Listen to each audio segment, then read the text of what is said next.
Hi ಗೆಳೆಯರೇ, ದರಾ ಬೇಂದ್ರೆ ಅಕಾಡೆಮಿಗೆ ಸ್ವಾಗತ. ಇಂದು ನಾವು ಶೈಕ್ಷಣಿಕ ಮನೋವಿಜ್ಞಾನದಲ್ಲಿ ಬರುವಂತಹ ಸ್ಮೃತಿ ಮೆಮೊರಿ ಎಂಬ ಒಂದು ವಿಷಯದ ಬಗ್ಗೆ ತಿಳಿದುಕೊಳ್ಳೋಣ. ಈ ಒಂದು ಸ್ಮೃತಿಯ ಮೇಲೆ ಟಿ ಪರೀಕ್ಷೆಯಲ್ಲಿ 3ರಿಂದ 4 ಪ್ರಶ್ನೆಗಳನ್ನು ಕೇಳಲಾಗುತ್ತದೆ. ಅದಕ್ಕಾಗಿ ಸಂಕ್ಷಿಪ್ತವಾಗಿ ಈ ಒಂದು ಮೆಮೊರಿಯ ಬಗ್ಗೆ ನಾವು ಇಂದು ತಿಳಿದುಕೊಳ್ಳೋಣ. ಸ್ಮೃತಿ ಮೆಮೊರಿಯ ಬಗ್ಗೆ ತಿಳಿದುಕೊಳ್ಳೋಣ. ನೋಡ್ರಿ, ಕಲಿಕೆಯ ಮೇಲೆ ಪ್ರಭಾವ ಬೀರುವಂಥ ಅಂಶಗಳಲ್ಲಿ ಸ್ಮೃತಿ ಕೂಡ ಒಂದು ಪ್ರಮುಖವಾದದ್ದು. ಸ್ಮೃತಿ ವ್ಯಕ್ತಿಯಲ್ಲಿ ಕಲಿಕೆಯನ್ನು ಸ್ಪಷ್ಟವಾಗಿ ಆಗಿದ್ದರೆ ಅದನ್ನು ಮತ್ತೊಂದು ಸನ್ನಿವೇಶಕ್ಕೆ ನಾವು ಬಳಸಿಕೊಳ್ಳಲು ಬರಬೇಕು. ಅಂದರೆ ಯಾವುದೇ ಒಂದು ವಿಷಯವನ್ನು ನಾವು ಸ್ಪಷ್ಟವಾಗಿ ಕಲಿತಿದ್ವಿ ಅಂದರೆ ಅದು ಮತ್ತೊಂದು ಸನ್ನಿವೇಶಕ್ಕೆ ನಾವು ಬಳಸುವಂತಿರಬೇಕು ಅಂತ. ಅದಕ್ಕಾಗಿ ನಮ್ಮಲ್ಲಿ ಸ್ಮೃತಿ ಅಗತ್ಯತೆ, ಮೆಮೊರಿ ಅಗತ್ಯತೆ ಅಂತ ಹೇಳ್ಬೋದು. ಅಂದರೆ ಈ ಒಂದು ಸ್ಮೃತಿ ಎಂಬ ಪದವನ್ನು ನಾವು ಸ್ಮರಣೆ ಅಂತ ಹೇಳ್ತಾ ಇರ್ತೀವಿ, ಜ್ಞಾಪಕ ಅಂತ ಕರಿತೀವಿ, ನೆನಪು ಎಂಬುದಾಗಿ ಕೂಡ ಪದವನ್ನು ಬಳಕೆ ಮಾಡ್ತಾ ಇರ್ತೀವಿ ಅಂತ ಹೇಳ್ಬೋದು. ಯಾಕಂದರೆ ಸ್ಪಷ್ಟವಾಗಿ ನಾವಿಲ್ಲಿ ಅರ್ಥೈಸಲು ಸಾಧ್ಯವಿಲ್ಲ, ಆದರೂ ಕೂಡ ಅದರದೇ ಅಂಥ ಒಂದು ವ್ಯಾಖ್ಯಾನಗಳನ್ನು ನಾವು ತಿಳಿದುಕೊಳ್ಬೇಕಾಗ್ತದೆ. ಹಾಗಾದರೆ ಸ್ಮೃತಿ ಅಂದರೆ ಏನು ಅಂತಂದಾಗ, ಕಲಿತಿದ್ದನ್ನು ಮನಸ್ಸಿನಲ್ಲಿ ಉಳಿಸಿಕೊಳ್ಳುವುದೇ ಸ್ಮೃತಿ ಅಂತ ಹೇಳ್ತಾ ಇದ್ದಾರೆ. ಮತ್ತು ಕಲಿತಿದ್ದನ್ನು ಮತ್ತೆ ಸ್ಮರಣೆಗೆ ತರುವುದೇ ಸ್ಮೃತಿ. ನಾವು ಯಾವ ವಿಷಯವನ್ನು ಕಲಿತು ನಮ್ಮ ಮನಸ್ಸಿನಲ್ಲಿ ಉಳಿಸಿಕೊಳ್ಳುತ್ತೀವೋ ಆ ಉಳಿಸಿಕೊಂಡಂತಹ ಒಂದು ಕಲಿಕೆಯನ್ನು ಮತ್ತೆ ಸ್ಮರಣೆಗೆ ತರುವುದೇ ಸ್ಮೃತಿ ಅಂತಂದು ನಾವು ಕರೆಯಬಹುದು. ಸ್ಮೃತಿಯ ಬಗ್ಗೆ ಖ್ಯಾತ ಮನೋವಿಜ್ಞಾನಿಗಳು ತಮ್ಮದೇ ಆದಂತಹ ವ್ಯಾಖ್ಯೆಗಳನ್ನು ವ್ಯಕ್ತಪಡಿಸಿದ್ದಾರೆ. ವುಡ್ವರ್ತ್ ಅವರ ಪ್ರಕಾರ ತಮ್ಮ ಅನುಭವಗಳನ್ನು ಸಂಗ್ರಹಿಸಿಡುವ ಶಕ್ತಿ ಮತ್ತು ಅನುಭವದ ನಂತರ ಅದನ್ನು ಪ್ರಜ್ಞೆಗೆ ತರುವುದೇ ಸ್ಮೃತಿ ಅಂಥೇಳಿ ಅವರು ಅಭಿಪ್ರಾಯಪಟ್ಟಿದ್ದಾರೆ. ನೆಕ್ಸ್ಟ್, ಗಾರ್ಲಿಕ್ ಅವರ ಪ್ರಕಾರ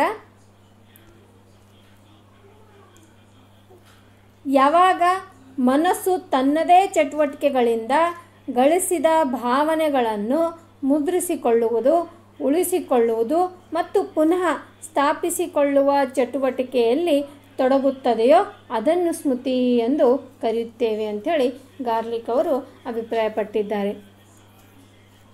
ಅಂದರೆ ಇಲ್ಲಿ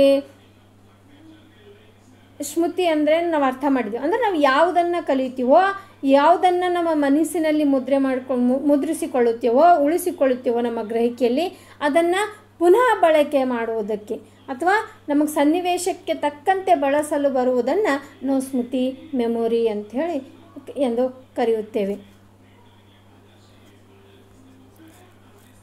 ನೋಡಿ, ನೆಕ್ಸ್ಟ್ ಸ್ಮೃತಿ ಶಕ್ತಿ ಅಥವಾ ಮೆಮೊರಿ ಪವರ್ ಅಂತ ಹೇಳ್ತಾ ಇರ್ತೀವಿ. ಏನು ಅಂತಂದಾಗ ಇಲ್ಲಿ ವ್ಯಕ್ತಿ ಪಡೆದ ಅನುಭವಗಳನ್ನು ಯಾವ ಮಟ್ಟಿಗೆ ಸ್ಮರಣೆಗೆ ತಂದುಕೊಳ್ಳುತ್ತಾನೋ ಅದನ್ನು ಆ ವ್ಯಕ್ತಿಯ ಸ್ಮೃತಿ ಶಕ್ತಿ ಎನ್ನುತ್ತೇವೆ. ಅಂದರೆ ಒಬ್ಬ ವ್ಯಕ್ತಿ ಅಥವಾ ವಿದ್ಯಾರ್ಥಿ ತಾನು ಪಡೆದಂಥ ಅನುಭವಗಳನ್ನು, ತಾನು ಸಂಗ್ರಹಣೆ ಮಾಡಿದಂಥ ವಿಷಯವನ್ನು ಎಷ್ಟರ ಮಟ್ಟಿಗೆ ಸ್ಮರಣೆಗೆ ತಂದುಕೊಳ್ತಾನೋ ಅದನ್ನೇ ಸ್ಮೃತಿ ಶಕ್ತಿ ಅಂತ ಕರಿತಾ ಇರ್ತೀವಿ. ಈ ಸ್ಮೃತಿ ಶಕ್ತಿ ಅನ್ನೋದು ವ್ಯಕ್ತಿಯಿಂದ ವ್ಯಕ್ತಿಗೆ ಭಿನ್ನವಾಗಿರ್ತದೆ. ಅಂದರೆ ಕೆಲವರಲ್ಲಿ ಹೆಚ್ಚಾಗಿರ್ತದೆ, ಕೆಲವರಲ್ಲಿ ಕಡಿಮೆ ಇರ್ತದೆ. ಎಲ್ರಿಗೂ ಕೂಡ ಸಂಪೂರ್ಣವಾಗಿ ನೆನಪಿಗೆ ಬರ್ಲಿಕ್ಕೆ ಸಾಧ್ಯ ಇರುವುದಿಲ್ಲ. ಎಲ್ರಿಗೂ ಅಂದರೆ ಅದಕ್ಕಾಗಿ ಹೆಚ್ಚು ಕಡಿಮೆ ವಿಭಿನ್ನವಾಗಿರುತ್ತದೆ ಸ್ಮೃತಿ ಶಕ್ತಿ ಅಂತಂದು ನಾವಿಲ್ಲಿ ಹೇಳ್ಬೋದು. ನೆಕ್ಸ್ಟ್ ನೋಡಿ, ಇಲ್ಲಿ ಸ್ಮೃತಿ ಜಾಲ ಅಂತ ಹೇಳಿಬಿಟ್ಟು, ಹೌದಾ, ಏನು ಸ್ಮೃತಿ ಜಾಲ ಅಂದರೆ ಏನು ಅಂತಂದಾಗ, ಸ್ಮೃತಿ ಜಾಲ ಅಂದರೆ ಇಲ್ಲಿ ಮೆದುಳು ಇದೆ, ಹೌದಾ, ನಮ್ಮ ಮೆದುಳು ಒಂದು ಸುದ್ದಿ, ಯಾವುದೋ ಒಂದು ಸುದ್ದಿಯನ್ನು, ಹೌದಾ, ಯಾವುದೋ ಒಂದು ಸುದ್ದಿ ಅಥವಾ ವಿಷಯ ಅಂತ ತಿಳ್ಕೊಳ್ಬೋದು ನಾವಿಲ್ಲಿ. ಸುದ್ದಿ ಅಥವಾ ವಿಷಯವನ್ನು ಮೊದಲು ಸಂಗ್ರಹಿಸಿಕೊಳ್ಳುತ್ತದೆ, ಮತ್ತು ಅದು ಸಂಗ್ರಹಿಸಿದ ವಿಷಯವನ್ನು ಸಂಸ್ಕರಿಸುತ್ತದೆ, ಮತ್ತು ಅದನ್ನು ಒದಗಿಸುತ್ತದೆ. ಇದನ್ನು ನಾವು ಸ್ಮೃತಿ ಜಾಲ ಅಂತ ಕರಿತೀವಿ. ಅಂದರೆ ನಮ್ಮ ಮೆದುಳು ಒಂದು ವಿಷಯವನ್ನು ಅಥವಾ ಸುದ್ದಿಯನ್ನು ಸಂಗ್ರಹಿಸುವುದು, ಮತ್ತು ಸಂಸ್ಕರಿಸುವ, ಮತ್ತು ಅದನ್ನು ಒದಗಿಸುವ ಕಾರ್ಯವನ್ನು ನಿರ್ವಹಿಸುವ ಈ ಪ್ರಕ್ರಿಯೆಯನ್ನು ನಡೀತಾ ಹೋಗ್ತದಲ್ಲ, ಇದೇ ಪ್ರಕ್ರಿಯೆಯನ್ನು ನಾವು ಸ್ಮೃತಿ ಜಾಲ ಎಂದು ಕರೆಯುತ್ತೇವೆ.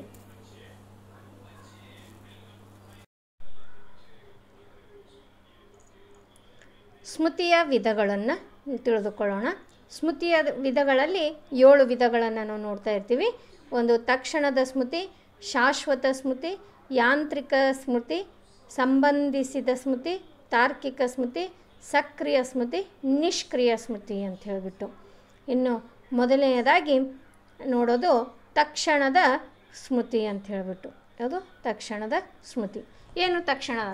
ಸೀಮಿತ ಅವಧಿವರೆಗೆ ಮಾತ್ರ ನೆನಪಿನಲ್ಲಿಟ್ಟುಕೊಂಡು ನಂತರ ಮರೆಯುವ ಸ್ಮೃತಿಯನ್ನು ತಕ್ಷಣದ ಸ್ಮೃತಿ ಎನ್ನುವರು. ಅಂದರೆ ಒಂದು ಸೀಮಿತ ಅವಧಿಗೆ ಮಾತ್ರ, ಅಲ್ಲಿವರೆಗೆ ನೆನಪಿಟ್ಕೊಂಡು ಆಮೇಲೆ ಅದನ್ನು ಮರೆತು ಬಿಡುವಂಥದ್ದು. ಎಕ್ಸಾಂಪಲ್ಲಾಗಿ ಇಲ್ಲಿ ಬಸ್ ಸೀಟ್ ನಂಬರ್ ಅಂತ ಹೇಳ್ತಾ ಇರ್ತೀವಿ. ಇನ್ನೊಂದು cinema ticket number. Bus seat number, cinema ticket number ನಾವು ಅಲ್ಪಾವಧಿಗೆ ಮಾತ್ರ, ಒಂದು ಸೀಮಿತ ಅವಧಿವರೆಗೆ ಮಾತ್ರ ಅದನ್ನು ನೆನಪಿನಲ್ಲಿ ಇಟ್ಕೊಳ್ತೀವಿ, ನಂತರ ಅದನ್ನು ಮರೆಯುತ್ತೀವಿ. ಅದನ್ನು ನಾವು ತಕ್ಷಣದ ಸ್ಮೃತಿ ಎಂದು ಕರೆಯುತ್ತೇವೆ.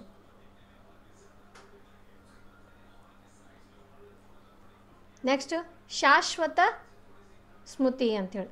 ಜೀವನ ಪರ್ಯಂತ ನೆನಪಿನಲ್ಲಿಡುವ ಹಾಗೂ ಯಾವಾಗ ಬೇಕಾದರೂ ನೆನಪಿಸಿಕೊಳ್ಳಬಹುದಾದ ಸ್ಮೃತಿಯನ್ನು ಶಾಶ್ವತ ಸ್ಮೃತಿ ಎನ್ನುವರು. ಜೀವನ ಪರ್ಯಂತವಾಗಿ ನಾವು ವಿಷಯಗಳನ್ನು ನೆನಪಿನಲ್ಲಿ ಇಟ್ಕೊಳ್ತೀವಿ, ಯಾವಾಗ ಬೇಕಾದರೂ ಅವಾಗ ಮತ್ತೆ ನೆನಪಿಗೆ ತರ್ತಾ ಇರ್ತೀವಿ. ಎಕ್ಸಾಂಪಲ್ಲಾಗಿ ನಮ್ಮ ತಂದೆ ತಾಯಿ ಹೆಸರು, ಅಣ್ಣ ತಮ್ಮಂದಿರ ಹೆಸರಾಗಲಿ, ನಮ್ಮ ಹೆಸರು ಅಥವಾ ನಮ್ಮ ಹುಟ್ಟಿದ ದಿನಾಂಕಗಳನ್ನಾಗಲಿ, ಹೌದಾ, ಇವುಗಳು ನಮ್ಮ ಊರ ಹೆಸರುಗಳು, ಇವೆಲ್ಲ ಶಾಶ್ವತ ಸ್ಮೃತಿ ಅಂತ ಹೇಳ್ಬೋದು.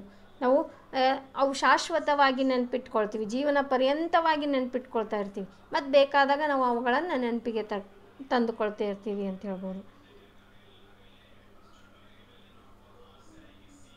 ನೆಕ್ಸ್ಟ್ ಯಾಂತ್ರಿಕ ಸ್ಮೃತಿ. ವಿಷಯವನ್ನು ಸಂಪೂರ್ಣವಾಗಿ ಗ್ರಹಿಸದೆ ಯಾಂತ್ರಿಕವಾಗಿ ಕಂಠಪಾಠ ಮಾಡಿ ಬರೆಯುವ ಅಥವಾ ಹೇಳುವ ಸ್ಮೃತಿಗೆ ಯಾಂತ್ರಿಕ ಸ್ಮೃತಿ ಅಂತ ಕರಿತೀವಿ. ಒಟ್ಟಾರೆ ಯಾಂತ್ರಿಕ ಸ್ಮೃತಿ ಅಂದ್ರೇನು? ಪಾಠ ಮಾಡಿ ಹೇಳುವಂತಹ ಸ್ಮೃತಿಗೆ ಯಾಂತ್ರಿಕ ಸ್ಮೃತಿ ಅಂತೇಳಿ. ಎಕ್ಸಾಂಪಲಾಗಿ ಪದ್ಯ ಹೇಳೋದು, ಪದ್ಯಗಳನ್ನು ಕಂಠಪಾಠ ಮಾಡಿ ಹೇಳೋದಾಗಲಿ ಬರೆಯುವುದನ್ನು ಮಾಡ್ತಾ ಇರ್ತೀವಿ. ಇದನ್ನು ನಾವು ಯಾಂತ್ರಿಕ ಸ್ಮೃತಿ ಎಂದು ಕರೆಯುತ್ತೇವೆ. ಯಾಂತ್ರಿಕ ಅಂತಂದ ತಕ್ಷಣ ನಿಮಗೇನು ನೆನಪಿಗೆ ಬರಬೇಕು? ಕಂಠಪಾಠ ಅಂತ ನೆನಪು ಬಂದರೆ ಸಾಕು. ನೆಕ್ಸ್ಟ್ ಸಂಬಂಧಿಸಿದ ಸ್ಮೃತಿ. ಹಿಂದೆ ಕಲಿತ ವಿಷಯಗಳು ನಮ್ಮ ಅನುಭವದ ಸಂದರ್ಭಗಳೊಡನೆ ಹೊಂದಿಕೊಂಡಿದ್ದು ಅವುಗಳಲ್ಲಿ ಒಂದು ಅಂಶ ನೆನಪಿಗೆ ಬಂದರೆ ಮತ್ತೊಂದು ಅಂಶ ಸ್ಮರಣೆಗೆ ಬರುವ ಸ್ಮೃತಿಗೆ ಸಂಬಂಧಿತ ಸ್ಮೃತಿ ಎಂದು ಕರೆಯುತ್ತೇವೆ. ಅಂದರೆ ನಾವು ಏನನ್ನು ಹಿಂದೆ ಕಲಿತಿದ್ದಂಥ ವಿಷಯವನ್ನು ನಮ್ಮ ಅನುಭವ ಸಂದರ್ಭಕ್ಕೆ ತಕ್ಕಂತೆ ಅದಕ್ಕೆ ಸಂಬಂಧಪಟ್ಟಂತೆ ಮತ್ತೊಂದು ಅಂಶ ನೆನಪಿಗೆ ಬಂದರೆ ಅದನ್ನು ನಾವು ಏನಂತೀವಿ ಅಂತಂದಾಗ ಸಂಬಂಧಿತ ಸ್ಮೃತಿ ಎಂದು ಕರಿತೀವಿ. ಎಕ್ಸಾಂಪಲ್ಲಾಗಿ ಕಾಮನ ಬಿಲ್ಲು ಅಂತ. ಕಾಮನ ಬಿಲ್ಲಿಗೆ ನೋಡಿದ ತಕ್ಷಣ ಏನು ನೆನಪಿಗೆ ಬರ್ತಿದೆ? ಆ ಕಾಮನ ಬಿಲ್ಲಿನ 7 ಬಣ್ಣಗಳು ಕೂಡ ನಮಗೆ ನೆನಪಿಗೆ ಬರುವಂಥದ್ದು ಅಂತ ಹೇಳ್ಬೋದು. ನೆಕ್ಸ್ಟ್ ತಾರ್ಕಿಕ ಸ್ಮೃತಿ ಅಂತ ಹೇಳಿಬಿಟ್ಟು. ಒಂದು ವಿಷಯವನ್ನು ವೈಚಾರಿಕವಾಗಿ ತಾರ್ಕಿಕವಾಗಿ ಚಿಂತಿಸಿ ಅರ್ಥ ಮಾಡಿಕೊಂಡು ಉದ್ದೇಶಪೂರ್ವಕವಾಗಿ ಯೋಚಿಸಿ ಕಲಿತು ನೆನಪಿಸಿಕೊಳ್ಳುವುದಕ್ಕೆ ತಾರ್ಕಿಕ ಸ್ಮೃತಿ ಅನ್ನೋರು. ಅಂದರೆ ತಾರ್ಕಿಕವಾಗಿ ಅಂತಂದ್ರೆ ಅದನ್ನು ಯೋಚನೆ ಮಾಡ್ತಾ ಇರ್ತೀವಿ ನಾವು, ಉದ್ದೇಶಪೂರ್ವಕವಾಗಿ ಅದ್ರ ಬಗ್ಗೆ ಚಿಂತಿಸಿ ಯೋಚಿಸಿ ಕಲಿತುಕೊಳ್ತಾ ಇರ್ತೀವಿ. ಅದನ್ನು ನಾವು ತಾರ್ಕಿಕ ಸ್ಮೃತಿ ಅಂತ ಹೇಳ್ತೀವಿ. ಅಂದರೆ ಈ ತಾರ್ಕಿಕ ಸ್ಮೃತಿಯಲ್ಲಿ ನೆನಪಿಗೆ ಬರುವಂಥ ವಿಷಯಗಳು ಏನಂದರೆ, ಒಬ್ಬ ವ್ಯಕ್ತಿ ಏನು, ಹೇಗೆ, ಏಕೆ, ಹೌದಾ, ಇವುಗಳನ್ನು ತಾರ್ಕಿಕವಾಗಿ ಚಿಂತಿಸಿ ಕಲಿತಿರುತ್ತಾರೆ ಅಂತಂದು ಹೇಳಬಹುದು. ನೆಕ್ಸ್ಟ್ ಸಕ್ರಿಯ ಸ್ಮೃತಿ ಅಂತ ಹೇಳಿಬಿಟ್ಟು, ಈ ಸಕ್ರಿಯ ಸ್ಮೃತಿಯಲ್ಲಿ ಒಂದು ವಿಷಯದ ನಂತರ ಅದರ ಮುಂದಿನ ಭಾಗ ಕ್ರಮವಾಗಿ ನೆನಪಿಗೆ ಬರುವುದಕ್ಕೆ ಸಕ್ರಿಯ ಸ್ಮೃತಿ ಎನ್ನುವರು. ಅಂದರೆ ಒಂದು ವಿಷಯ ನಮಗೆ ನೆನಪಿಗೆ ಬಂತು ಅಂತಂದಾಗ ಅದರ ಮುಂದಿನ ಭಾಗ ನೆನಪಿಗೆ ಬರುವಂಥದ್ದು. ಎಕ್ಸಾಂಪಲ್ಲಿ ಒಂದು ಪರೀಕ್ಷೆಯಲ್ಲಿ ವಿದ್ಯಾರ್ಥಿಗಳಿಗೆ 1ನೇ ಪ್ರಶ್ನೆಗೆ ಉತ್ತರಿಸಿದ ನಂತರ 2ನೇ ಪ್ರಶ್ನೆಗೆ, ನಂತರ 3ನೇ ಪ್ರಶ್ನೆಗೆ ಉತ್ತರವನ್ನು ನೆನಪಿಸಿಕೊಳ್ಳುವುದು. ಅಂದರೆ ಕಂಟಿನ್ಯೂಯಸ್ ಆಗಿ ಅವನ್ನು ನಮ್ಮ ನೆನಪಿಸಿಕೊಳ್ಳುವುದಕ್ಕೆ ನಾವು ಸಕ್ರಿಯ ಸ್ಮೃತಿ ಅಂತಂದು ಹೇಳಬಹುದು. ನೆಕ್ಸ್ಟ್ ನಿಷ್ಕ್ರಿಯ ಸ್ಮೃತಿ. ಹೆಚ್ಚು ಪರಿಶ್ರಮವಿಲ್ಲದೆ ಒಂದು ವಸ್ತು ಅಥವಾ ಸನ್ನಿವೇಶವನ್ನು ನೋಡಿದಾಗ ಅದರ ಬಗ್ಗೆ, ಅದರ ಕಾರ್ಯದ ಬಗ್ಗೆ ಜ್ಞಾಪಕ ಬರುವುದು ನಿಷ್ಕ್ರಿಯ ಸ್ಮೃತಿ ಎನ್ನುವರು.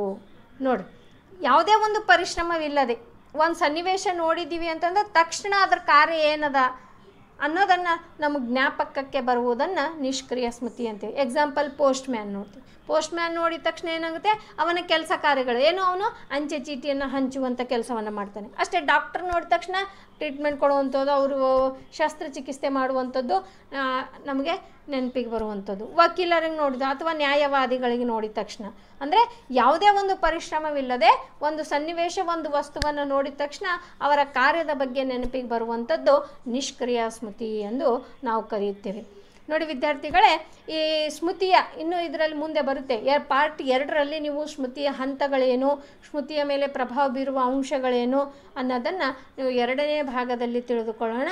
ಗೆಳೆಯರೇ, ಈ ಒಂದು ವಿಡಿಯೋ ನಿಮಗೆ ಇಷ್ಟವಾದರೆ ಲೈಕ್ ಮಾಡಿ, ಕಮೆಂಟ್ ಮಾಡಿ, ಜೊತೆಗೆ ಸಬ್ಸ್ಕ್ರೈಬ್ ಮಾಡಿಕೊಳ್ಳಿ.